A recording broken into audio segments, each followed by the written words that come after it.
Welcome to our notes on interactions among organisms.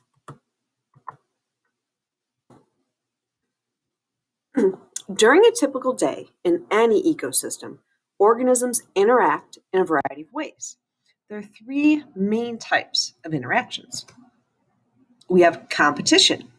This is a struggle between two organisms to survive as they attempt to use the same limited resource. So think back to our limiting factors.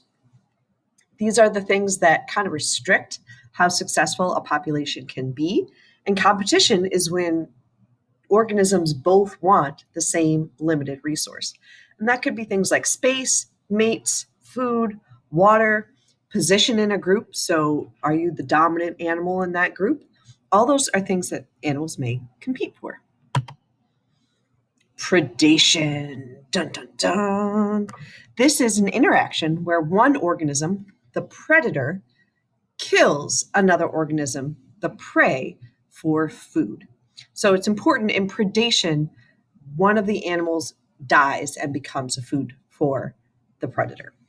Populations of predators and their prey rise and fall in repeated cycles. Both predator and prey have special adaptations that allow them to hunt, hide, or escape. So think, if my predator numbers go up, usually my prey numbers will go down because the predator are eating the prey. The number drops low enough, the predator numbers will start to drop down because there isn't as much food, which then allows the prey to go back up, and then the predator goes up, and then the prey goes down, and the predator goes down, and you get this up and down cycle. Symbiosis. Symbiosis describes any interaction between two species that have co-evolved to have a close relationship with one another.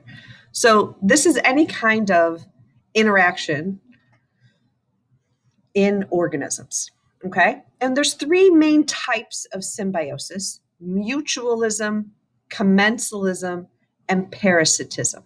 So symbiosis is the big category of interactions between species, and then we have subcategories of mutualism, commensalism, and parasitism. Let's start with mutualism. It is two thumbs up. That means that both species benefit. It's good for one, good for the other. In this case, you're seeing the bird that's actually eating ticks off of the muskox, which is very happy. So the bird gets food, the ox gets its little ticks taken off. Everybody benefits. Next, we have commensalism. This is a relationship where one species benefits and the other species doesn't matter to them. They're not helped or harmed. It's neutral. So we give this type of relationship one up, one to the side. And in this case, we can see these barnacles, which are little organisms that stick tight to things, taking a ride on the whale. Whale doesn't even notice the barnacles, but the barnacles get free transportation through the ocean to find more food.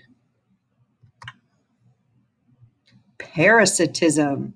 Dun, dun, dun. Parasitism is where a relationship where one species benefits, but the other one is harmed. Boo. So it's a one up, one down relationship. In this case, we see fleas on a dog. Oh, poor doggy. So the flea is a parasite, so it sucks blood from the dog. Great for the flea, but the dog is losing blood and itches like crazy. So that's a harm for the dog. So parasitism, thumbs up, thumbs down.